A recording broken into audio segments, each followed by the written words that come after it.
잠시 후 대통령께서 입장하시겠습니다.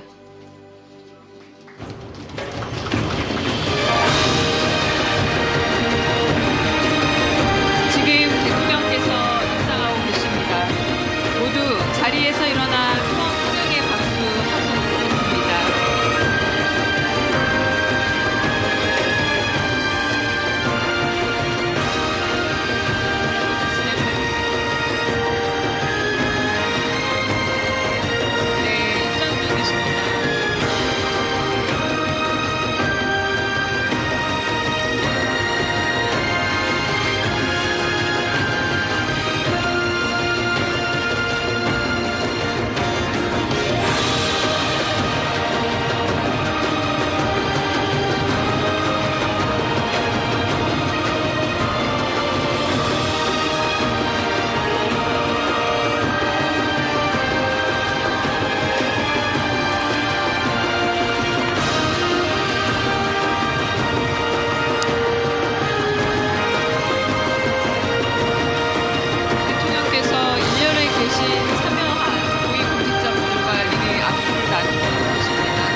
네, 먼저 국민의례를 하겠습니다. 모두 국기를 향해 주시기 바랍니다. 국기에 대한 경례.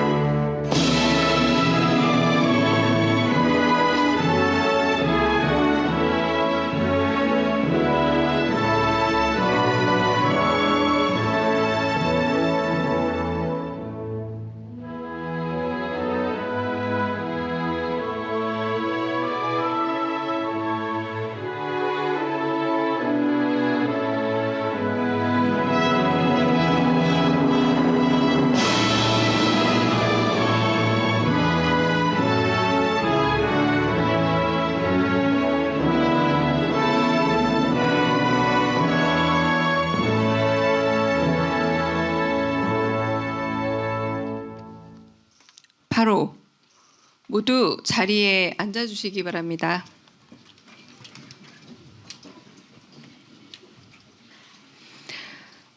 그럼 지금부터 대통령께서 국민주권 정부 국정 운영 방향과 고위공직자의 자세라는 주제로 말씀해 주시겠습니다. 바쁘신 일정에도 귀한 발걸음 해주신 대통령님께 모두 큰 박수 부탁드립니다.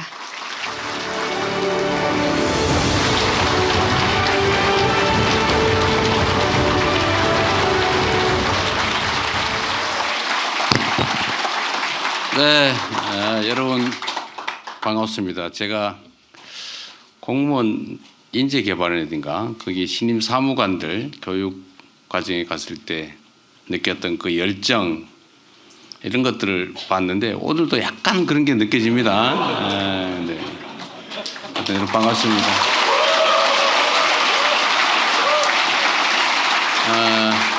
하여튼 우리가 함께하기 어려운 상황에 정말 어려운 모임을 했습니다.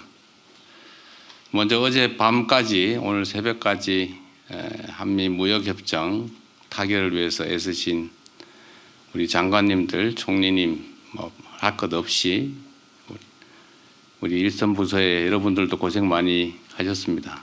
노심초사하고 정말 어려운 환경이죠. 저도 참 좀 뭐라 그럴까 이게 참 이 나라의 국력을 키워야 되겠다 그런 생각이 들었습니다. 하여튼 그 어려움 속에서도 뭐 만족할 정도는 아니지만 그래도 상당한 성과를 이뤄낸 여러분들의 노고에 진심으로 감사드립니다. 우리 동료들을 위해서 박수 한번 부탁드립니다.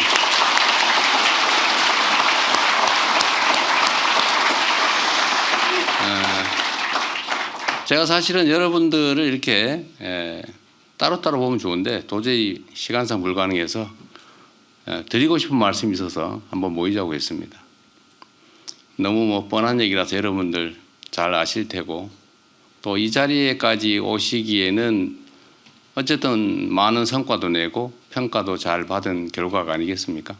그게 국민으로부터 평가받은 것이든 인사권자로부터 평가받은 것이든 여하튼 다른 사람보다는 훨씬 높은 평가를 받아서 이 자리에 계시기 때문에 제가 지금부터 드리는 말씀이 그렇게 뭐 가슴에 와닿지 않을 수도 있긴 합니다. 그러나 우리가 앞으로 5년 동안 이제 4년 10개월 남았군요. 이게 요즘은 일주일 단위로 시간이 가는 것 같아요. 제가 당대표 할 때도 그런 느낌을 받을 때가 있었는데 지금도 거의 비슷하긴 합니다. 그러고 보면 또 그렇게 많이 지난 것 같지는 않고 또 길게 보면 짧은 시간 같기도 하고 그래서 시간은 제한되어 있지만 일을 2배로 하면 시간이 2배로 늘어간다는 것과 같다. 그런 생각을 하기로 했습니다. 주변에서 걱정하시는 것처럼 여러분도 참 좋은 대통령이긴 한데 아주 악질적 상사일 가능성이 많다. 걱정된다. 이런 얘기들도 꽤 제가 많이 듣고 있긴 합니다. 여러분께서도 국민에게는 칭찬받되 부하들한테는 원망은 듣지 않는 선에서 악질적이지는 않은 범위 내에서 최대한 좀 많은 성과를 내주시길 진심으로 부탁드립니다. 그냥 생각나는 대로 몇 가지 말씀을 좀 드리려고 합니다. 우리가 가끔 착각하는 게 있어요. 실제로 그런 착각이 몇몇 소수에게는 아주 일상적이기도 합니다. 그리고 그게 엄청난 사고를 불러오기도 하죠. 그게 어떤 거냐면 내가 가진 권력 또는 권한이라고 하는 게 내 거다 이렇게 생각하는 거예요. 그리고 내가 행사하는 권한의 수혜자 또는 수요자, 뭐 수급자라고 하는 게 맞을지 모르겠어요. 그게 마치 내가 위에 있고 내가 내려주는 시혜를 베푸는 것 같은 그런 느낌을 가지는 경우가 종종 있어요. 근데 실제로 그렇게 될 가능성이 많습니다. 맨날 이렇게 주는 행동을 하다 보니까 내 것 같죠. 받는 쪽에서도 보면 주는 숨겨져 있는 잘 보이지 않는 지급의 주체보다는 주는 손, 눈에 보이는 손이 귀하게 느껴지죠. 그러다 보니까 서로 그런 생각을 하게 됩니다. 아, 내가 높은 사람이구나.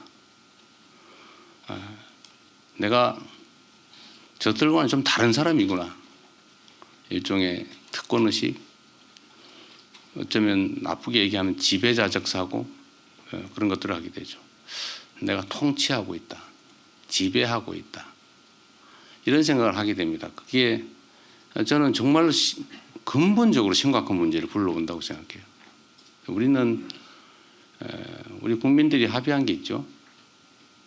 이 나라의 주민은 국민이고 모든 권력은 국민으로부터 나오고 우리가 쓰는 모든 예산 그건 국민들이 낸 세금이죠. 우리 국민들이 일상에서 정말 치열하게 어쩌면 목숨까지 바쳐가면서 열심히 일해가지고 어떤 수익 중에 일부를 원든 원치 않든 강제로 떼서 만든 재원 아닙니까? 그리고 그 모든 예산과 권한은 오로지 그 주체 국민을 위해서 쓰라고 우리가 헌법에도 써놓고 법에도 써놓고 온갖 지침 방침 지시사항에 다 써놨는데도 실제로 그러냐 보면 그렇지 않은 경우들이 꽤 있죠.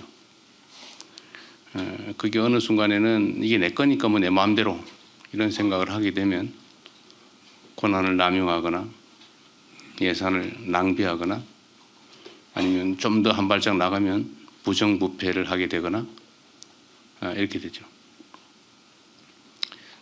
그게 이제 공동체 대한민국 국가에게도 큰 손실을 주겠지만 사실은 제 경험으로 보면 그거 잘 은폐가 안 됩니다. 그 소문이 다 나요. 저도 이제 한 십몇 년 이렇게 공직 권한을 행사하는 직에 있다 보니까 제가 지휘하는 사람들의 심리라고 하는 걸 조금은 이해하게 됐는데 그런 것 같더라고요. 이게 야 이거 비밀이야. 절대로 남한테 얘기하면 안 돼. 부인도 모르게 해야 돼. 라는 꼬리를 붙여가지고 눈이 다 퍼져 있어요. 제가 어디서 인사를 해보니까 공직자들이 어쩌면 그렇게 몰래 모여서 했을 텐데 그걸 어떻게 그렇게 잘합니까? 제가 성남시장이 됐을 때 제가 이제 거기는 이제 과장이 꽤 높은 자리니까 사무관 국장들이 모아서 첫 상견례를 했는데 거의 대부분이 제 눈을 못 맞춰요. 저는 이 공무원들 모아가지고 이제 열심히 뭘 해봐야지 이런 생각했더니 전부 다 이러고 있어요. 눈을 못 맞춰요. 이렇게 하면 눈 피해요. 그리고 몰래 사표 들고 오고 막 그러더라고요. 그래서 나중에 알게 됐는데 물론 그전에도 소문이 있었지만 승진하는데 일종의 공정 가격을 매겨가지고 몇 급은 3천, 몇 급은 5천, 몇 급은 8천 이렇게 정해놓고 그 금액 이상을 가장 안전한 루트로 가장 빨리 지급하는 사람이 승진했다고 그래요. 근데 이거를 정말 극도로 보안을 유지하면서 했을 거 아닙니까? 다 감옥 가니까. 근데 그걸 공무원들이 다 알고 있더라고요. 그래서 상당수가 이제 그런데 이제 영향권 안에 있다 보니까 제가 그걸 이제 자기들도 아니까 사람은 자기가 아는 만큼 상대도 안다고 생각하잖아요. 자기가 모르는 상대도 모를 거라고 생각하기도 하지만 자기들도 다 알고 다 아니까 나도 알고 있을 거다라고 생각을 하니까 불안한 거죠. 이 사람들 일을 시켜보니까 일을 하는 습관이 몸에 안 배가지고 딴 생각만 하는 게 눈에 띄어요. 근데 공직자들, 여러분도 공직자들이잖아요. 사실 공직자들의 특히 직업 공무원들의 최고 목표는 물론 폼 잡자 이런 것도 있겠지만 승진 아닙니까? 승진하는. 그리고 승진 전 단계 소위 영전, 좋은 자리로 가는 거. 저는 공무원들에 대해서 우리 일반 사회에서 해바라기다, 영혼이 없다 이렇게 얘기하는 거에 대해서 저는 그걸 비난적으로 얘기하는 거에서 동의하지 않습니다. 직업 공무원들의 영혼은 국민의 주권 의지이지 자기 생각이어서는 안 되는 거예요. 여러분도 그렇게 훈련받았잖아요. 교육받았고 그게 의무죠. 직업 공무원이 자기의 주체적 의지를 가지고 대통령이 누가 되든지 국민이 어떤 선택하든 관계없이 내 마음대로 하겠다. 그렇게 하면 안 되죠. 그래서 원래는 그 의지, 사고를 채워주는 것은 국민의 뜻이어야 됩니다. 국민의 의지.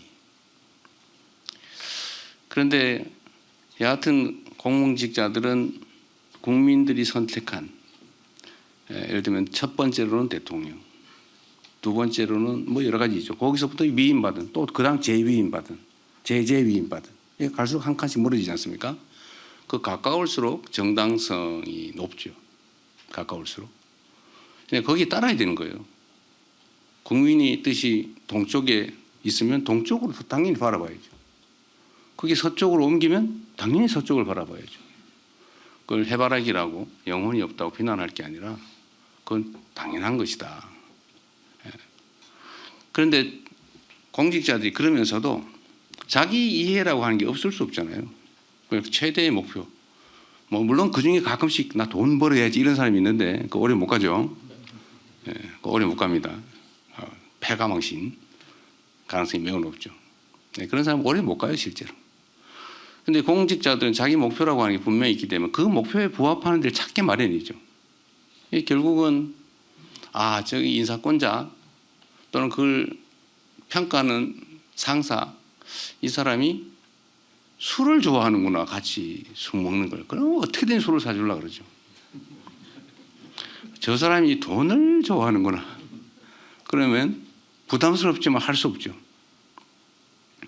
저 사람이 성과를 내는 걸 좋아하는구나 라고 확신이 들면 성과를 내기 위해서 최선을 다하죠.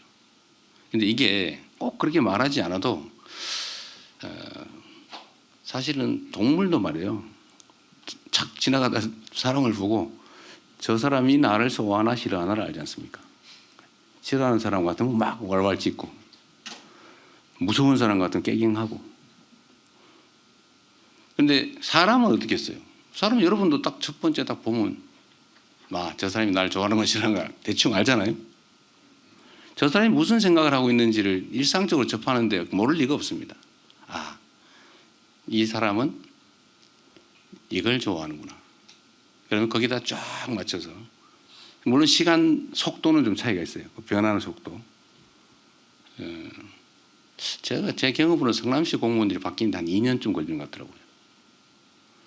안 믿어요. 제가 예를 들면 인사를 우리는 이런 기준에 의해서 한다라고 공표를 하지만 저 그냥 듣기 좋으라고 하는 소리지 저 사람이 진짜 뭘 좋아하나 안 믿죠. 근데 그게 인사를 한 서너 번 하니까 방향이 쫙 잡혀서 한 2년 지나니까 진짜 성과가 나더라고요. 정말 열심히. 그래서 성남시 공무원들이 너무 열심히 일하니까 남들이 의심하기 시작했어요. 어딘가에 성남시에 이익이 하기 위해서 공익적으로 너무 열심히 하니까 저거 분명히 시장이 사적인 목적이 있어 시킨 거지 공무원이 저렇게 열심히 일할 리가 없다. 그래서 제3자 뇌물로 저거 분명히 시장이 시켰을 거다. 저거 안 시켰는데 공무원들이 왜 저런 짓을 하겠냐. 그 확신을 가지고 있어요. 근데 그 공무원들은 진짜 자기들 열심히 했거든요. 법률의 범위 내에서. 어쨌든 그렇게 변하더라. 저는 이게 조직이 크든 작든 똑같다고 생각해요. 그래서 저는 저의 인사권자는 국민이죠. 물론 한 번밖에 기회가 없으니까. 그러나 그 후에 평가도 또 있지 않습니까? 저는 공직을 하면서 제가 바라는 건 다 그런 거죠. 제가 이 공적 활동을 마치고 야인으로 돌아갔을 때 보통 지나가는 공직자를 보면 뒤에서 수근수근 이러면 흉보죠. 그런데 그게 아니고 보면 막 온 동네 사람들이 반가워서 함께 세월을 보낼 수 있다면 그것처럼 행복한 일이 어디 있겠어요. 저는 이제 제 목표는 그거예요. 근데 그런 단계로 갈 수 있냐 없냐 이제 제가 이제 하기 나름이겠죠. 그래서 공직 사회도 하여튼 공무원들이 본질적으로 바라는 걸 잘 만들어 제시해야 되는데 저는 여러분들한테도 그 말씀을 꼭 드리고 싶습니다. 여러분도 부하들한테 여러분이 가지고 있는 생각을 잘 정리해서 보여주시면 굳이 세게 하지 않아도 잘 따를 겁니다. 그래서 제가 부탁드리고 싶은 거는 여러분들이 공직을 아주 오래 대체적으로 오래 하시니까 모르겠지만 우리는 특히 선출직은 시간이 짧잖아요. 인생도 짧은데 임기는 더 짧고 그리고 거기서 안에서 뭔가 성과를 내서 인정받고 싶은 정치인들은 인정 욕구가 사실 제일 커요. 물론 권력욕도 있지만 권력욕의 본질은 인정 욕구일 겁니다. 그래서 인정받고 싶은 거, 여러분 승진하는 거, 더 나은 위치를 차지하는 거 이럴 걸 텐데 저는 결과로 그걸 증명하고 싶습니다. 실질적으로. 그래서 제가 여러분도 이제 인사에 관심이 많을 수 있기 때문에 제가 그 인사에 관한 얘기를 잠깐 드리면 저는 대체적으로 한 3가지 정도가 중요하다. 방향, 자세 이런 거죠. 마인드, 기본적인 마인드. 공직자란 뭐냐? 공직자는 국민을 위한 봉사자라고 헌법에 써놨죠. 너무 당연한 얘기이기도 한데 너무 당연하니까 잊어버리죠. 공직을 왜 하냐? 저는 방향과 자세가 정말로 중요하다고 생각합니다. 제일 중요한 거는 보통 우리가 이제 자질, 성실함, 능력 이런 걸 얘기하잖아요. 근데 저는 이 중에서 방향성, 자질, 자색이 제일 중요하다고 생각합니다. 예를 들면 그런 거죠. 아무리 기능이 뛰어나면 역량이 뛰어나면 뭐 하겠어요? 반대 방향으로 뛰면 소용이 없죠. 그래서 해야 될 일 방향에 맞춰서 잘 가는 거. 이 방향이 제일 중요하다. 충직함이죠. 국가와 국민에 대한 충직함. 우리 본래의 직무에 대한 충직함. 이런 게 저는 제일 중요하다고 생각합니다. 마음의 자세. 이건 그리 어렵지 않죠. 그러나 꼭 쉬운 것만도 아닙니다. 사욕, 무욕 이거 많을 수밖에 없거든요. 사람인데. 어쨌든 그런 거 하나. 두 번째는 성실함이죠. 진지하게 성실하게 할 수 있는 최선을 다하는 거. 근데 뭐 역량은 뛰어난데 열심히 안 하면 뭐 하겠어요? 또 엉뚱한데 그 역량을 쓰면 오히려 나라의 해가 되겠죠. 하여튼 그래서 성실함이 중요하다. 세 번째가 기능적 역량이죠. 테크닉. 근데 이 세 가지를 다 갖추면 거의 완벽한 공직자라고 할 수 있겠습니다.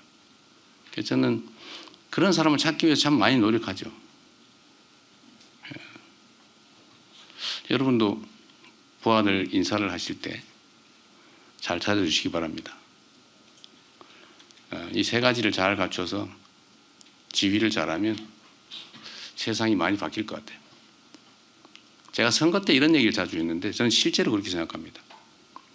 똑같은 조선인데 선조 때는 백성들 수백만 명이 죽음에 내몰렸고 정조는 똑같은 조선인데 동아시아 최대의 부흥을 이끌어냈다.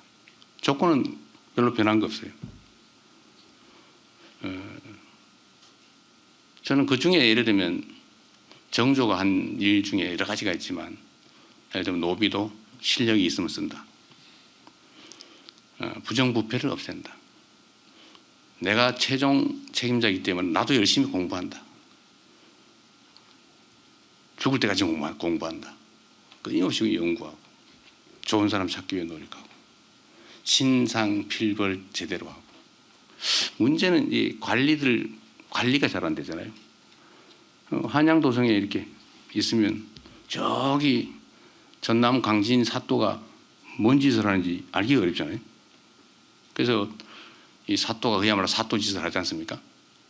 근데 이걸 이 사람이 확실하게 막는 방법을 개발한 거예요. 네. 징을 하나 들고 다니면서 억울한 백성은 와서 징을 쳐라. 어떤 백성이 진짜 와서 징을 치는 날, 그 고을 사또가 징을 치는 날이죠. 경을 치는 날이지.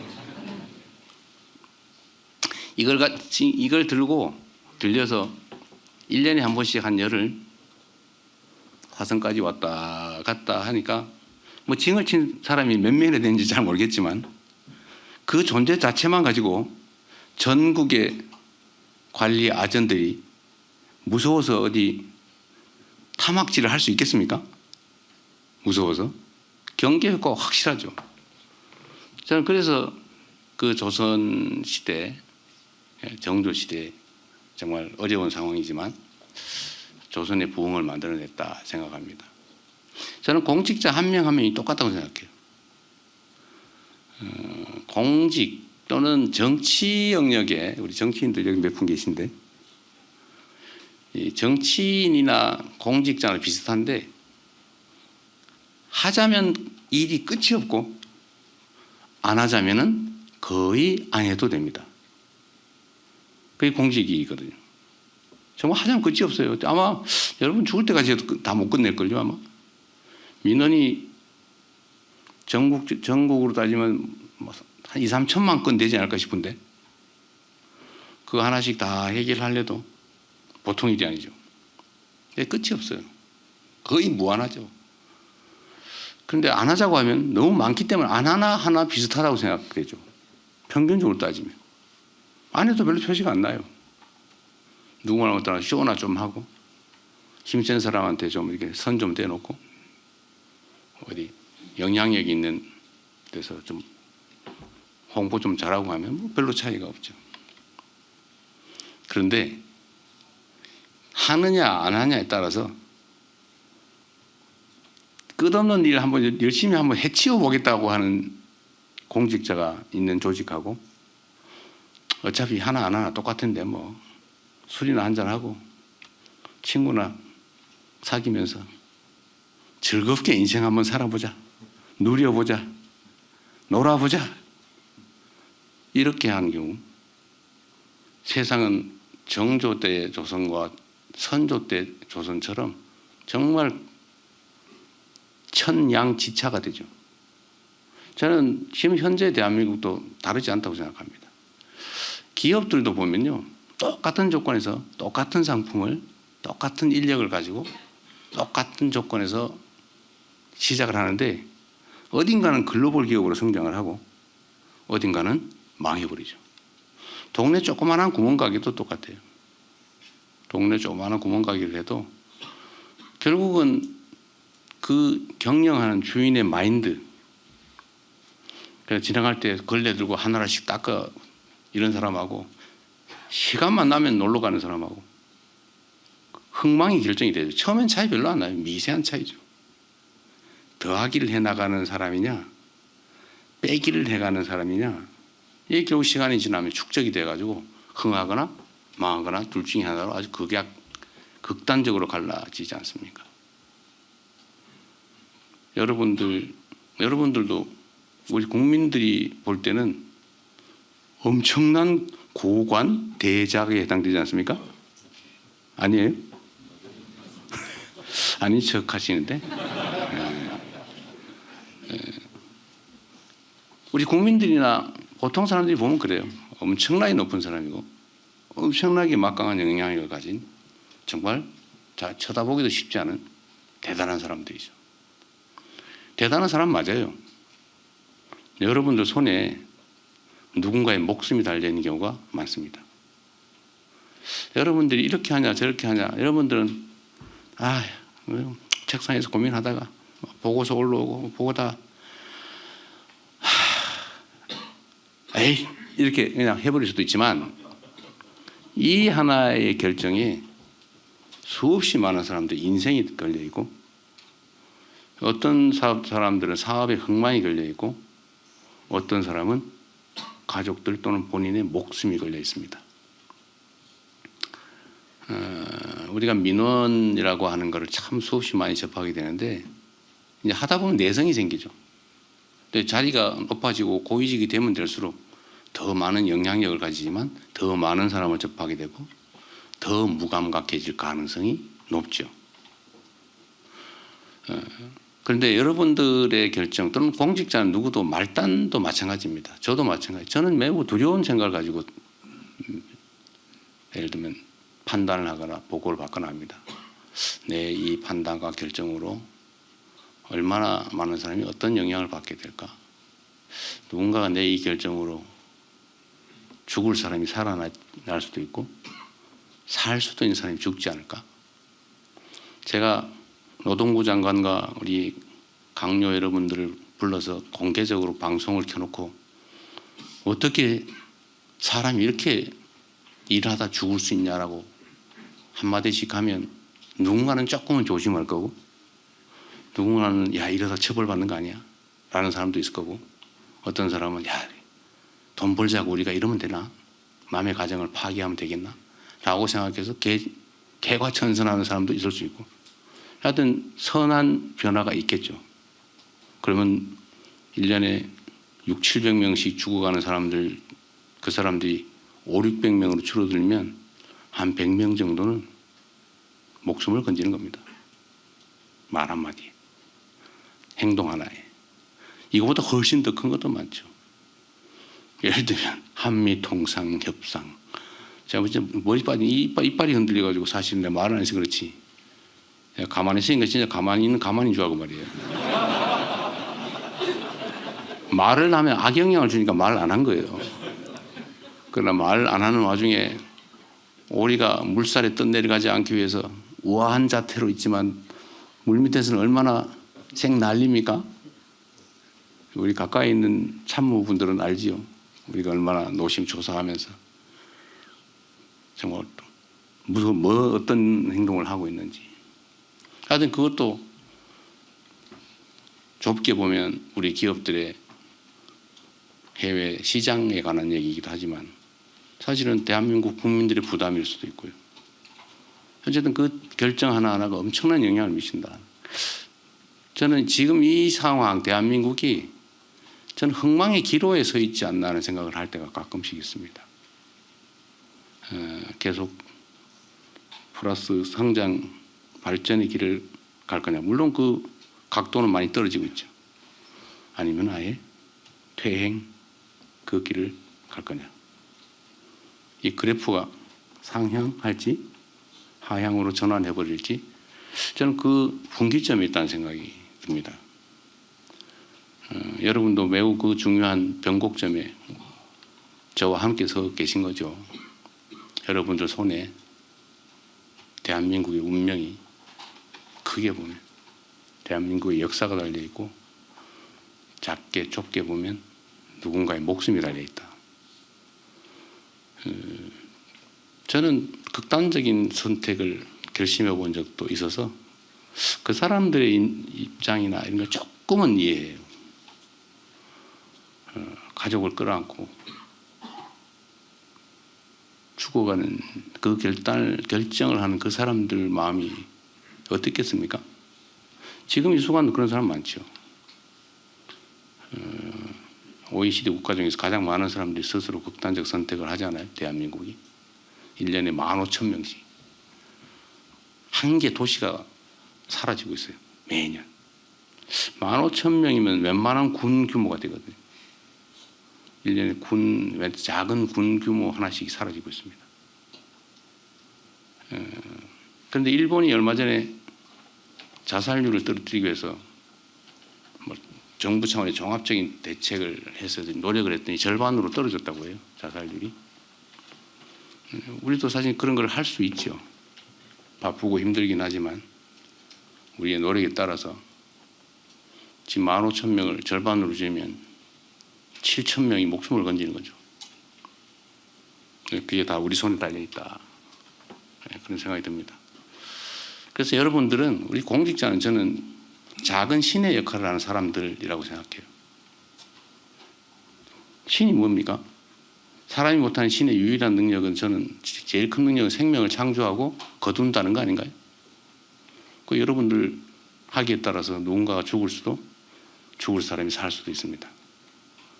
그러니까 여러분은 신의 능력을 손에 쥔 위대한 존재들인 거죠. 부담 좀 오십니까? 그런 부담도 좀 가지고 또 한편으로 좋은 쪽으로 생각하면 우리가 그렇게 보람 있는 일을 할 수 있는 거죠. 우리 손에 쥐어진 소위 권한, 권력. 이거 뻔한 얘기인데 우리 행정고시, 되게 행정고시 하신 분들일 텐데 행정고시 시험을 보려면 법학, 개론 이런 것도 공부를 해야 되는데 거기에 그런 거 나오죠. 권한, 권력, 권리 어떻게 구별하냐. 다 객관식 문제 나오니 다 알고 계시죠? 세 개 다 힘이에요. 힘, 권. 그런데 목표가 다르죠. 권리, 이익, 내 이익을 챙길 힘, 권리. 권한, 힘은 힘인데 한계가 있는 힘. 우리가 가진 공적 힘을 말하죠. 권력. 내 의사를 타인에게 강제시킬 힘. 약간 정치적 의미로 사용되죠. 우리는 그런 걸 가진 사람들이에요. 계급에 따라서, 직책에 따라서 약간 차이가 있긴 하지만 여하튼 공직자의 공통된 특성은 국민으로부터 위임받은 권력 또는 권한을 크게 또는 작게 나눠 가지고 있다는 겁니다. 여러분들은 대한민국의 사실은 이 대한민국 국가 공동체를 끌어가는 수뇌, 머리의 뇌, 핵심에 해당됩니다. 여러분들 하기 따라서 전혀 다른 세상이 펼쳐질 수 있다. 그런 생각을 해주시기 바랍니다. 너무 살벌한가요? 이 뻔한 소리인데 원래 다 자주 듣고 보던 얘기죠. 한 번만 더 상기해 보자 그런 뜻입니다. 조금 더 현실적인 얘기를 이제 좀 해봐야 될 텐데 어쨌든 여러분은 저와 싫든 좋든 5년 동안 아닐 수도 있어요. 하여튼 잠정적으로 5년 동안 대한민국 국정을 함께 책임져야 될 사람들입니다. 우리도 하나의 조직 구성원들이죠. 저는 그러려고 합니다. 시스템을 최대한 존중하자. 우리의 목표는 물론 이 모든 기준은 국민의 주권 의지예요. 근데 그게 뭐냐 잘 모르죠. 사람마다 다 다르니까. 더 나은 나라, 더 나은 세상이죠. 국민들의 더 나은 삶, 지금보다는 더 나은. 하여튼 그 목표를 수행하기 위해서 우리에게 주어진 권력, 예산을 제대로 효율적으로 잘 집행한다. 이게 제가 가진 목표예요. 그리고 지금 이런 평가 저런 평가도 중요한데 그보다 더 중요한 것은 마지막 결론이죠. 이재명 재임 기간 동안에 내 삶이 또는 세상이 더 나은 방향으로 바뀌었냐. 결과적 성과. 지금의 평가는 그렇게 중요하지 않아요. 진짜 중요한 건 퇴임하는 그 순간 세상이 어떻게 변해 있을까. 말씀드린 것처럼 저는 여러분 학이 따라서 세상은 좋아질 수도 나쁠 수도 있다고 생각합니다. 그리고 저는 제가 비록 국민에게 선택받은 국민에게 위임받은 대통령이라고 하지만 제가 할 수 있는 일은 거의 없어요. 다 여러분 또는 여러분들이 다시 또 위임한 공직자들, 공무원들을 통해서 할 수밖에 없습니다. 여러분들은 몸통이고 실체죠. 저는 머리 좋게 말하면 아니면 사고와 가치 같은 허상에 가까운 거죠. 실체는 여러분들이에요. 공직자들, 일선의 공무원들.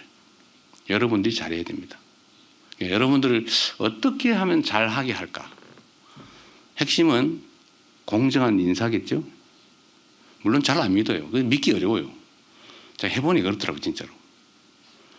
누가 저 사람이 나보다 훨씬 나아. 저 사람이 나를 제치고 승진하는 게 맞아 라고 인정하는 경우가 쉽지 않습니다. 다 사람들은 자기 중심적이거든요. 똑같은 것도 보기 따라 다르잖아요. 똑같은 동전도 어떤 사람은 일자라 그러고 이 사람 맨날 이렇게만 봐 동전 볼 때. 어떤 사람은 동그랗다고 해요. 이 사람 맨날 이렇게만 봐 동전. 다 보기 따라 다르죠. 그리고 승진 배수 4배수 7배수 해놓으면 거의 비슷비슷해요. 그 안에서 최대로 골라봐야 나머지 3사람 또는 6사람은 저거 뭔가 저거 장난치고 있었네. 누가 정동영 의장이 압력 넣은 거 아닐까? 네? 혹시 저 어디 고향 사람이라고 아는 사람이라서 그런 거 아닐까? 이런 의심이 들 수밖에 없죠. 그러나 그것도 이제 시간이 지나고 축적이 되면 그렇게 선택할 수도 있겠네. 아주 잘한 선택이야. 이건 잘 안 돼요. 내가 그냥 참고 견딜만 한 정도의 그냥 최소한의 합리성을 갖춘 선택을 했다고 인정해 줄만 하네. 내 참을만 하네. 라고 하면 무지하게 잘한 거죠. 그래서 어쨌든 저는 최대한 이건 자관 인사도 좀 비슷하게 하긴 했는데 근데 그 후에 다른 이제 인사도 있겠죠. 그긴 철저하게 아까 말씀드린 대로 마인드가 어떠하냐. 정말 성실하게 일하는가. 기능적 역량을 갖췄나. 물론 그 안에 청렴하게 하는 예를 들어 부패한 건 절대 안 돼요. 그건 실격이야 실격. 부패 이거 안 돼요. 권력 남용 이거 안 되죠. 그건 보면 다 알아요. 제가 이 인사를 하면서 제 나름대로 발굴한 기법이 하나 있는데 이걸 이 사람한테 물어보면 이렇다 그러고 저 사람한테 물어보면 저렇다 그러고 공적 보고서는 솔직히 잘 못 믿겠고 근데 역시 최적의 방법은 동료들한테 물어보는 거예요. 그 동료들한테 물어보고 개인적으로 물어보면 또 안 돼 이게. 이 사람은 묘해서 어떤 지위를 부여하면 책임감이 생겨나요. 자리가 사람 만든다고 하지 않습니까? 그래서 저는 이제 투표 이런 걸 되게 좋아하는 사람인데 집단 지성을 하는 예를 들면 건축직 5급을 승진을 시켜야 된다. 승진 대상자 목록이 쭉 있잖아요, 그죠? 그럼 1부터 뭐 10까지인데 뭐 3명을 승진시켜야 된다. 이러면 승진 대상자가 아닌 이제 같은 직급 직리할 사람이 쫙 있지 않습니까? 승진 대상자 아닌 대상자 빼고 아닌 사람들한테 무기명 투표를 시켜가지고 최다 득표 2명 또는 3명을 뽑은 다음에 그 사람들한테 종이를 나눠주고 몰래 시장실 도지사실 있을 때 따로 한 명씩 불러가지고 여기다가 당신이 승진시키고 싶은 사람 1번부터 1.5배까지 번호를 매겨라. 1, 2, 3, 4, 5. 그리고 이 중에 절대로 하면 안 된다고 생각되는 사람이 있으면 거꾸로 1, 2, 3, 4, 5 마음대로 매겨라. 이렇게 했더니 제가 놀라운 걸 발견했어요. 거의 차이가 없어요. 거의. 자기들이 다 아는 거예요. 그리고 이게 나 혼자만 하는 게 아니고 다른 동료 2명 또는 3명이 평가를 할 텐데 내가 불공정하게 이걸 표시를 하면 찍힐 수가 있잖아요. 아, 이놈이. 그런데 그런 사람이 가끔 있더라고. 도저히 납득할 수 없는 순서를 매기는 그것도 권력이라고. 예? 그것도 권한이라고. 그래서 그 다음에 제가 이렇게 해버렸죠, 그 사람은. 근데 그런 생각 때문에 이렇게 공적 권한을 부여하면 검증되는 공적 권한을 부여하면 정말 공적 권한을 공정하게 행사하려고 노력하더라고요. 그래서 거의 순서가 틀리지 않더라고요. 그래서 제가 관심 있는 분들은 알 수 있는데 제가 시장 도지사 할 때 승진 가지고 요거도 먹은 기억은 별로 없어요. 약간의 불만. 근데 뭐 해먹었다든지 뭐 어떻게 했다든지 이런 얘기 거의 안 들었어요. 왜 그러냐면 그 투표로 선출된 의견 제출자 그룹들이 보니까 자기들이 말한 대로 거의 됐거든요. 그래서 사실 거의 차이가 없는 거예요. 그래서 우리 이제 중앙정부 인사에도 이런 걸 한번 도입해 볼까 생각 중입니다. 옆에 있는 사람한테 잘하세요. 옆 사람한테 잘해야 됩니다. 우리 장관님들도 한번 고민 한번 해보세요. 그래서 인사는 최대한 공정하게 하고 제가 신상필벌을 좀 과하게 할 생각입니다. 물론 벌을 부당하게 하면 안 되고 상은 좀 과하게 할 생각이에요. 제가 명목을 만들어내 가지고 상을 많이 주려고 노력했어요. 뭐 상 주는데 큰 돈은 안 들거든. 그거 인색할 필요가 없죠. 칭찬은 최대한 많이. 칭찬은 고래도 춤추게 한다. 더군다나 사람인데. 그래서 작은 포상이지만 최대한 종이라도 하나 이쁘게 만들어서 또는 약간의 포상금 또는 포상들을 해서 그리고 특히 제일 중요한 인사죠, 그죠? 아까 얘기한 대로 대개 제가 보니까 고위 공무원들이 되면 거의 기본적 자질은 아주 뛰어나요. 보니까 거의 성실하면서 결판이 나는 것 같아요. 예를 들면 야 내가 막 뭘 해봐야지 뭐 이런 생각 가진 사람하고 시키는 거 무난하게 잘 떼어봐야지 이거하고 차이가 엄청나게 나는 거죠, 나중에는. 그리고 능동적으로 적극적으로 자발적으로 이렇게 행동하는 사람하고 반대로 소극적으로 정해진 것만 무리 없이 이렇게 생각하는 사람이 성과를 내는 데서는 진짜 큰 차이가 있습니다. 작은 아이디어. 특히 제가 며칠 전에 장관 국무회의에서도 그 얘기했지만 이게 여러분 고위 공무원이 되면 제일 뛰어난 사람이 맞아요. 제일 많이 알아요. 그런데 옛날 거를 아는 거예요. 최신 트렌드를 몰라. 가장 최근의 일을 가장 많이 아는 사람은 말단이에요. 근데 이게 지금 조화가 잘 안 되면 이 소위 관료제의 폐해가 발생하는 거죠. 꼰대 되는 거죠, 꼰대. 분명히 제일 많이 아는 사람 맞아요. 제일 유능한 거 맞아요. 경험도 많으니까. 근데 문제는 그게 다 과거라는 거죠. 지금 현재 또는 예측해야 될 미래에 관한 지식, 현실 이런 거는 고위로 올라갈수록 잘 몰라요. 그래서 저는 이런 함정에 안 빠지려고 남들 들으면 안 되는데 제가 댓글 열심히 읽어봅니다. 거기 아이디어 반짝반짝이는 거 많아요. 그리고 제가 전화기를 지금 수십 년째 같은 걸 쓰고 있는데 제가 대통령이 되면서 바꿀까 그러다가 아직은 안 바꾸고 있어요. 그래서 이런저런 메시지가 많이 오죠. 그래서 제가 웬만하면 다 읽어봐요. 그 아마 이 국무위원님들이 새벽에 제가 문자 보내는 거예요. 드디어 이제 시작이구나 싶죠. 자, 이 텔레그램방을 그저께인가 며칠 전에 만들었는데 지금은 그럼 유도 아닙니다. 생각나면 왜냐하면 저는 제 손에 일을 남겨두지 않아요. 쌓이면 잊어버리거나 문제가 되기 때문에 무조건 처리해서 보자마자 보내버립니다. 다른 데다 맡기죠. 그래서 제가 우리 노동부 장관한테 보니 국무위원 방에도 올리고 그랬는데 하여튼 제가 이 감각, 젊은 감각, 현장 감각을 잃어버리지 않기 위해서 정말 시간을 많이 쓰는 편입니다. 그래서 여러분도 부하 공무원들하고 대화를 좀 많이 하세요. 브레인스토밍 같은 것도 가끔 하십시오. 도움되는 거 많아요. 그리고 앞으로는 그렇게 신선한 현장성 있는 또 미래지향적인 아이디어 이런 것들을 만들어내지 못하면 옛날 사람 돼버립니다. 그리고 세상은 너무 빨리 변해요. 지금은 정말 급변하는 세상이 됐는데 그 옛날 생각하고 그 옛날의 관념, 지식, 경험만 가지고 견디면 그냥 옛날 사람 돼버리죠. 그래서 거기서 벗어나셔서 또 젊게 사면 좋잖아요. 되게 다 환갑 다 돼가는 거죠. 젊게 사시는 방법이기도 합니다.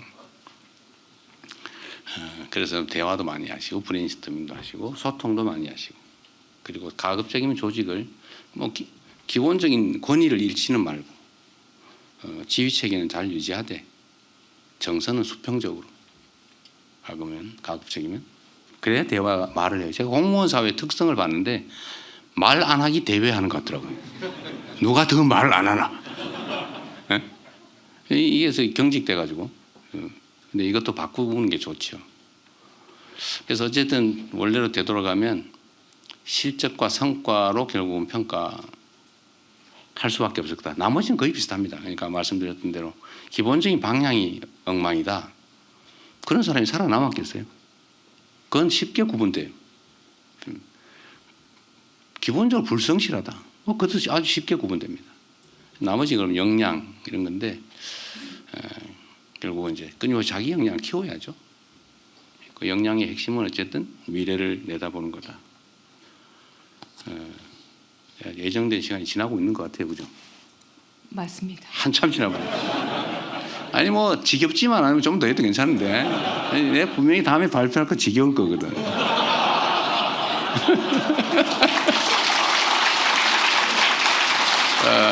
다음 발표자는 지겹지 않게 좀 해주고 내가 얘기해야 되는데 혹시 빼먹은 게 있나 잠깐만 보도록 하겠습니다.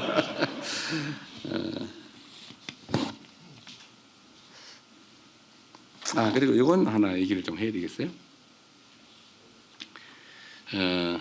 하여튼 지금까지 말씀드렸던 것들의 일부이긴 한데 좀 강조해서 드리고 싶은 말씀이 그런 겁니다. 그러니까 지배자, 내가 주는 사람이야, 내가 주야.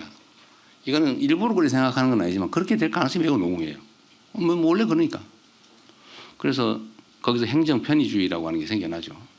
상대 입장보다는 행정을 더 안정적으로 편하게.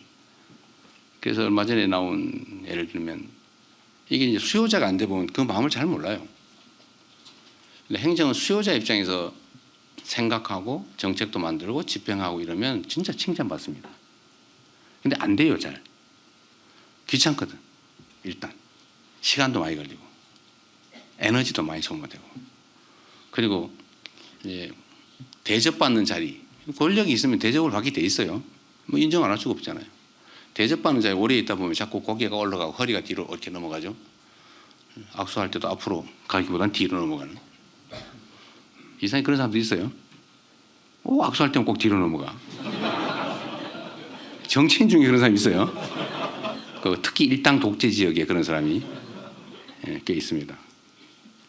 근데 불가피한 측면이 있는데 근데 끊임없이 노력해야죠. 근데 이 수요자 받는 쪽 입장에서 보면 이 기본적으로 이제 의뢰 관계 있지 않습니까? 낮은. 그러니까 똑같이 해도 서러워요. 섭섭하고 억울하고. 친구들하고 여러분도 그런 경험하셨을 텐데 어느 날 친구가 나를 대하는 태도가 달라요. 그건 나보다도 더 출세한 사람들을 볼 때 느낌 또는 내가 더 출세했을 때 느낌 거의 비슷합니다. 그래서 원래는 내가 난 평소하고 똑같이 행동하는데 왜 상대가 저렇게 느끼지? 라는 생각이 들 때가 있을 거예요. 그리고 왜 그런지도 이제는 알겠죠. 여러분도 뭐 먹을 만큼 나이 드셨으니까. 이유는 그렇죠. 똑같이 행동을 하면 내가 평소엔 같은 평지에 서 있었는데 내가 어느 날 보니까 한 계단 더 올라가 있는 거예요. 그런데 거기서 똑같은 각도로 인사를 하면 상대는 고개가 빳빳하네, 고개 안 숙이네 이렇게 느껴지거든요. 그래서 의도적으로 한 계단 올라간 만큼 한 계단 더 숙여줘야 비로소 균형이 맞습니다. 근데 이거 잘 안 돼요. 그거 잘 노력해야 됩니다. 그래서 뭐 벼는 익을수록 고개를 숙인다는 말도 있지만 잘 느낌이 안 오죠. 근데 수혜자 입장에서 보면 내가 국가로부터 지금은 그런 게 있어요. 내가 국가로부터 어떤 지원을 받는다. 그거 원래 당연한 건데 내가 또 세금 내고 내가 아무리 직장이 없어도 내가 사이다 사몽돼서도 세금을 내고 있는데 그리고 국민들은 공동체로 다 똑같이 나라의 주인인데 국가로부터 내가 힘들어 지원받는 건 너무 당연한 권리 아닙니까? 그거 헌법이 써놓은 권리죠. 그런데 세상이 하도 지원받는 건 무슨 범죄처럼 나쁜 사람인 것처럼 부도덕한 것처럼 이렇게 자꾸 끊임없이 얘기를 하다 보니까 자기 지원받는 게 다 눈치가 보이는 거예요. 그런데 거기다가 이 사람은 지원받는 사람입니다 라고 뻘겋게 표시를 해가지고 하면 그 사람이 얼마나 상처받겠어요? 이걸 낙인이라 그러죠. 그런데 행정을 하는 사람 입장에서는 쉽게 내 편의로 착오가 발생하지 않기 위해서 하면 혼나니까 문제 생기니까 표시를 막 하죠. 제가 급식 학교 결식아동 급식 카드 있었어요 옛날에. 그게 결식아동 카드라는 게 딱 표시가 돼 있어요. 그 저 김현지 보좌관이 지적해가지고 고쳤는데 아 그래? 그래서 제가 똑같이 일반 신용카드하고 똑같이 만들어서 줬죠. 그래서 구별이 안 돼요. 쓰는 사람만 아는 거죠. 너무 좋아요. 인격을 침해당하지 않는. 우리는 생각 안 하죠. 뭐 급식카드인데 뭐 누가 뭐 너 지원받아서 밥 사 먹는 누가 뭐라 그러냐라고 우리는 생각하지만 받는 사람은 엄청난 상처를 입죠. 이 입장을 바꿔 생각해 오지 않았기 때문에 그런 거예요. 모든 행정은 다 그런 요소가 있습니다. 우리는 뭔가를 주는 쪽에 서 있는 사람들이에요. 공급자의 입장. 그런데 이 공급을 실제로는 우리의 것을 주는 게 아니에요. 우리는 우리의 것을 준다고 착각이 빠질 경우가 가끔씩 있는데 그 생각을 진짜 완벽하게 버려야 됩니다. 우리는 우리의 것을 주는 게 아니에요. 그들의 것을 돌려주는 일을 우리가 대신 맡아서 하고 있을 뿐이죠. 그 생각을 절대로 버리지 않았으면 좋겠다.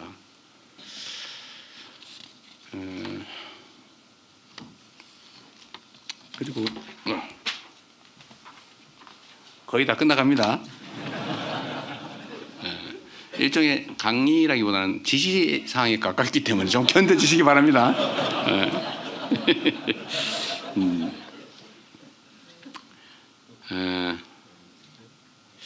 이런 게 있어요. 아까 말씀드린 것처럼 그 공직자들이 어떻게 하느냐. 뭐 조선시대의 왕이라고 하는 걸로 표현되기도 하지만 이 공직자가 하기 따라서 세상이 정말 흥하기도 하고 망하기도 하는데 그런 공직자들이 나라가 흥할 수 있고 국민들이 더 나은 삶을 누릴 수 있도록 똑같은 조건에서 그렇게 하도록 만들어주는 게 최고 지휘자가 할 일이잖아요. 그죠? 저는 여러분들한테 일단 많은 도구를 가지고 있죠. 채찍도 당근도 가지고 있죠. 근데 가능하면 당근을 많이 써서 스스로 자부심 느끼면서 일하고 내가 나라를 위해서 이런 기여를 했어요. 그러니까 자식들한테도 내가 이 나라를 위해서 이런 결과를 만들어내는 어느 시대의 훌륭한 공직자 그룹의 일원이었어 라고 평가 듣고 여러분도 그렇게 자부심 느끼기를 바랍니다. 그렇게 만들어야죠. 근데 여기에 큰 장애가 하나 있어요. 열심히 일하면 감사를 자꾸 해요. 일 안 하면 감사당할 일이 없어요. 안전하게 가야죠. 근데 불행하게도 이게 원래부터 있던 공직사회 문제입니다. 복지부도 뭐 월급 주고 때 되면 웬만하면 승진하고 모두가 다 그러고 있으니까 일종의 뭐 카르텔이라고 그럴까, 적당히 하기. 막 열심히 일하는 사람 보면 자식이 저 잘난 척 하려고 제가 괜히 저런다 그러고. 근데 이걸 고치기 위해서 온갖 가지 우리가 연구를 해냈잖아요. 적극 행정 면책 뭐 이런 얘기도 해가면서 열심히 잘하려다 그런 건 책임을 묻지 않는다. 그게 조금씩 자리를 잡았어요. 그런데 이게 지금은 완전히 깨져 버렸습니다. 열심히 하면 바보가 아니고 미친 사람 취급받게 됐어요. 좀 미쳤나 지금. 나중에 수사받으면 어떡하려고. 나중에 감사받으면 어떡하려고. 지금 공직사회가 그렇게 돼버렸죠. 열심히 안 해도 되는 일을 하는 건 바보를 넘어서서 미친 사람 취급당하기 시작했습니다. 공직자들이 할 일은 정말 산처럼 많아서 하자면 끝이 없고 안 하자면 뭐 안 해도 문제가 없는 그런 아주 특수한 직역인데 열심히 하면 세상이 정말 혁명적으로 바뀐단 말이에요. 그럼 그렇게 하게 만들어줘야죠. 근데 이거를 100명 중에 열심히 하는 100명 중에 혹시 한 명이 나쁜 의도를 가지고 악용하지 않았을까? 그 한 명을 잡는다고 100명을 때려놨으니 누가 그 일을 하겠습니까? 그래서 이 적극 행정 면책 제도나 이런 것들이 다 이제 무용지물이 됐어요. 아무도 안 믿어요. 지금 그 얘기해도 네가 권력을 잃은 다음에 그 다음은 어떻게 책임질 건데? 지금 이렇게 얘기하면 할 말이 없잖아요. 물론 이거의 제일 큰 책임은 정치의 상실이 있습니다. 정치가 사라졌죠. 전쟁만 하죠. 서로 죽이려고 그러고 제거해버리려고 하고 진짜로 바뀌면 편이 쫙 깔려가지고 잘해도 적, 못해도 내 편 이렇게 돼버린 거예요. 잘하면 잘했다 그러고 못하면 못했다 그러고 잘하면 기회를 더 주고 못하면 책임을 묻고 이게 정상적인 민주주의 시스템인데 이제는 이게 누군가 의도에 의해서 만들었든 아니면 어쩌다 보니 이렇게 됐든 간에 지금은 편이 너무 많아졌습니다. 편이 너무 강력해요. 근데 그 속에 있는 정치적 중립을 해서 국민만을 위해서 일해야 될 공무원들조차도 나는 책임지기 싫어서 나 정치와 정권이 바뀌거나 이래서 내가 나중에 책임질 일을 내가 왜 하냐. 안전하게 살자. 이게 트렌드가 돼버렸지 않습니까? 이걸 고쳐야 되겠다. 어떻게든지. 쉽지 않겠죠. 일단 정치를 정상화하는 건데 이건 뭐 여러분들하고 내가 할 얘기는 아닌 것 같고 공직사회의 행정을 정상화하는 제일 결정적인 것은 저는 일단은 두 가지라고 봐요. 정상적 행정에 형사사법의 잣대를 들이대면 안 된다. 뭐 돈을 받아 먹었다든지 뭐 권력을 폭력적으로 남용을 해가지고 질서를 어지럽혔다든지 뭐 이러면 혹시 모르겠는데 뭐 툭하면 직권남용이래. 내가 이 부하한테 지시를 하는 게 이게 혹시 직권남용인가? 나중에 문제될 수 있는가? 여러분 걱정되시죠? 아닌 척 하시는 거예요? 뭐 일을 안 하시는 분들이거나 그건 아닐 것 같고 너무 심각하죠. 요즘은 기록과 녹음이 상식이 됐죠. 증거를 남긴다. 난 시켜서 했다라고 언젠가 변명해야 될지도 모르니까 시켰다는 증거를 남기죠. 공문으로 하는 게 아니고 뭐 전화로 하면 녹음해놓고 아니면 비망록, 요새 비망록 쓰는 게 유행이라는데 아닌 척 지금 표정을 자칫 내가 반응을 보이면 내가 한 사람 되니까 지금 표정 관리하느라고 어려우시죠? 네. 이게 이렇게 뭔 행정을 하겠어요. 그래서 이 직권남용의 남용을 막기 위한 장치를 만들도록 하겠습니다. 이럴 때 박수도 한번 하세요.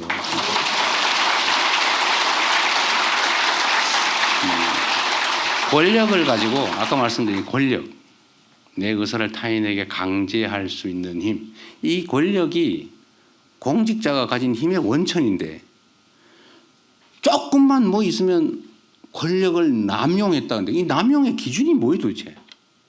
그냥 내가 느낄 때 부하가 안 하고 싶었는데 했어라고 하면 남용이요. 나는 흔쾌히 하고 싶은데 시켜서 했습니다. 무죄예요. 이게 말이 됩니까 이게? 그 지휘를 어떻게 합니까? 불안해서. 그래서 이 직권남용죄의 남용을 막기 위한 제도적 장치 또는 관행을 반드시 내야 되겠습니다. 두 번째는 이런 거예요. 제가 한번 미리 얘기한 건데 정책감사 있지 않습니까? 이게 원래 좋은 뜻으로 시작했는데 악용되기 시작했잖아요. 악용. 정책을 결정을 했어요. 그런데 그 정책이 예를 들면 아주 막 큰 효과를 냈는데도 시간 지난 다음에 나중에 보니까 이것보다 더 좋은 정책이 있었는데 왜 그렇게 했어? 너 배임죄야. 또는 실패를 했다. 너 이렇게 하면 안 할 수 있었는데 왜 그거 해가지고 실패를 해서 손실 입혔어? 이렇게 사후적으로 평가해서 책임을 물으면 인간에게 신의 능력을 요구하는 거 아닙니까? 그거 어떻게 알아요? 나름 최선을 다해서 판단했고 그게 재량권이잖아요. 행정법에서 재량권을 인정하는 이유가 뭐예요? 능동적으로 대응하라고. 상황에 능동적으로 대응하기 위해서 이렇게 할 수도 있고 저렇게 할 수도 있고 그걸 여지를 줘야 되지 아니면 딱 정해놓고 법원 판결하듯이 그렇게 하면 거기 사회가 움직여지겠습니까? 그래서 원래 재량권을 주는 거예요. 그리고 그 재량권 안에서 정말 아주 명백히 증명되는 고의로 그랬다면 혹시 모르겠는데 나름 최선을 다한 결과로 나중에 보니까 상황이 달랐어요. 아니 상황이 바뀌었어요. 아니면 조금 더 신경을 못 써서 그런 결과가 나왔다 한들 그거를 사후적으로 평가해서 책임을 묻고 징계한다 그러고 직무감찰하고 심지어 수사 의뢰해서 고발해서 재판받으러 다니고 하면 그 일을 어떻게 합니까? 그래서 이 정책감사도 아예 이 악용의 소지가 너무 많기 때문에 폐지를 하는 게 맞겠다. 그래서 여러분들한테도 열심히 일하면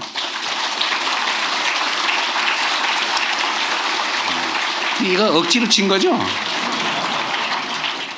아까 안 쳤다 눈치 보이니까 이번에 야 이건 박수 치라는 뜻이구나 사인을. 훌륭한 아까 박수 먼저 쳐주신 분 누구신지 모르겠는데 훌륭하십니다. 어쨌든 이렇게 공직자들이 복지부동하지 않고 정말 국민을 위해서 최선을 다해 일할 수 있는 그런 환경을 만들도록 제가 노력할 겁니다. 그 환경 속에서 열심히 해주시고요. 그리고 마지막으로 산더미처럼 쌓인 일을 어떻게 처리할까? 이거는 뭐 반드시 그렇게 하라는 건 아니고요. 그냥 하나의 경험으로 알려드리는 거예요. 보통 일이 막 선후 경중을 우리가 판단하잖아요. 원래 공직 사회는 그런 거죠. 뭐든지 언제나 판단의 기준은 선후 경중이죠. 어떤 게 더 먼저냐, 어떤 게 더 중요하냐, 다 해야 될 일인데 이 중에 어떤 거냐 이게 이제 중요하잖아요. 그래서 저는 무겁고 어렵고 이런 것들에 대한 판단 때문에 다른 일들을 미루는 걸 잘 안 하는 편이에요. 제가 여러분들한테 그걸 권장하고 싶어요. 쉽고 간단한 일부터 빨리 해치운다. 원래 공직자 책상에는 막 수북이 산더미처럼 일이 쌓여있죠. 그리고 스트레스 덩어리죠. 그것만 보면 막 머리가 지끈지끈 아프죠. 근데 그 중에는 굵은 큰 일도 있고 굵은 큰 일인데 급하지 않은 것도 있고 아니 큰 일인데 급한 건 당연히 급해야죠. 근데 그게 아니면 간단한 쉬운 일부터 얼른 처리를 해놓는 게 성과를 내는 데는 좋더라고요. 그래서 아까 제가 성과 말씀을 드렸는데 이 성과를 어떻게 내나 한 방은 없다는 게 제 원래 행정 철학입니다. 머리가 이걸 막 기획을 해가지고 한 방에 엄청난 막 각광을 받는 일을 해내야지. 저 그런 생각하지 않아요. 그런 거 없어요. 그런 게 있으면 다른 사람이 했겠지 나한테 남겨놨겠습니까? 다 했지요. 그래서 그런 건 없다. 그러면 성과를 어떻게 내느냐? 쉽고 작은 일을 많이 빨리 하는 거죠. 그래서 저는 쉽고 간단한 일부터 빨리빨리 해치우고 가능하면 내 책상에는 일을 남겨놓지 않는다. 그래서 제가 국회의원 할 때도 시장 도지사 할 때도 제 책상은 깨끗합니다. 없어요. 제가 할 수 있는 일을 최대한 빨리 하고 맡겨요. 그리고 가끔 물어보면 되죠. 어떻게 됐어요? 내 스트레스를 떼넘긴 측면도 없진 않지만 정말로 고민해야 될 것 같으면 고민을 하라고 넘기는 거죠. 고민을 하라고. 떼넘기라는 뜻은 아니고 당연히 그렇게 알아들으시겠지만 쉽고 간단한 일부터 좀 해주면 좋겠고요. 쉽고 간단한 일은 중요하지 않은 일이냐? 그렇지 않습니다. 이게 수백만, 예를 들어 5,200만이 관계된 일도 있죠. 예를 들면 뭐 많죠. 뭐 국방, 안보, 뭐 통상, 외교 뭐 이런 거 있겠죠.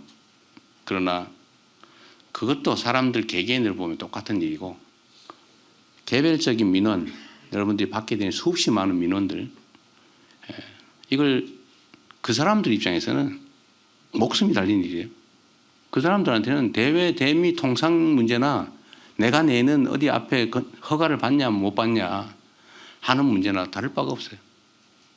다만 이해관계자가 숫자의 크기 차이인데 그 한 명도 중요합니다. 그리고 여러분들이 맞닥뜨리는 민원들은 대개 최소 수백, 수천, 수만, 수십만, 수백만에 가는 것들이죠. 그런 게 널려 있습니다. 그래서 그거를 아주 단순한 간단한 일이라고 생각해도 그거는 그 사람들 상대의 입장에서는 목숨이 걸린 일, 자기 사업에 엉망이 걸린 일, 그런 일들이기 때문에 그 자체도 매우 큰 의미가 있습니다. 도저히 못하겠다 싶으면 인력을 늘려달라고 하시면 인력을 늘려드리도록 하겠습니다.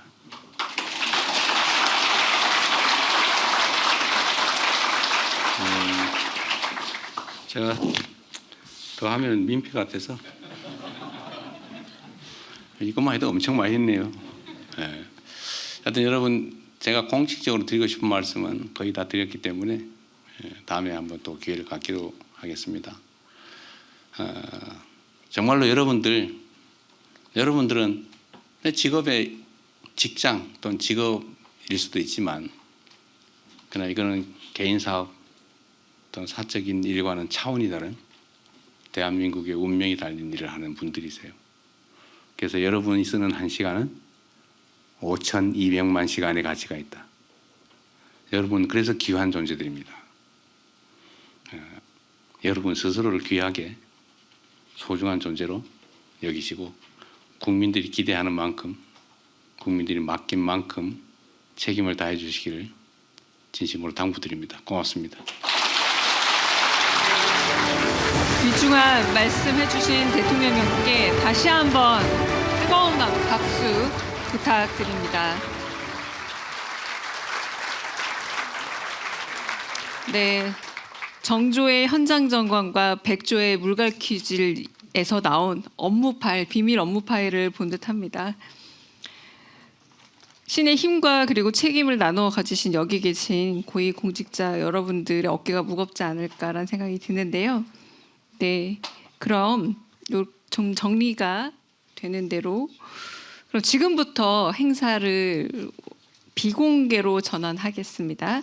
언론인 여러분들은 협조 부탁드립니다.